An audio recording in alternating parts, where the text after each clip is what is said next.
একটু আগে নিউজ পাইলাম আর কি, হয়তো মাহফিল কমিটিরা হয়তো আমার যে জ্যামের কারণে যে রাস্তায় সমস্যা হয়েছে এটা মনে হয় তুইল্লা ধরছিল আর কি, যে হুজুর ইনশাল্লাহ আসবে, তবে একটু পরে আসবে, আপনারা ধৈর্যের সাথে অপেক্ষা করেন।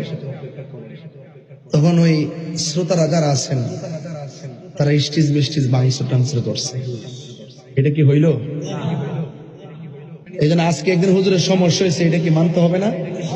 কথা কি কোন সভাপতি সাহেব, এটা কি মানতে হবে না? আমার জীবনে কি মাহফিল বন্ধ করার রেকর্ড আছে?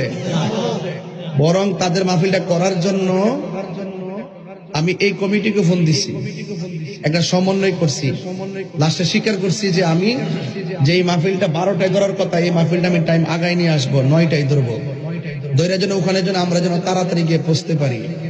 এটা কি মাহফিল করার কথা বলছি না?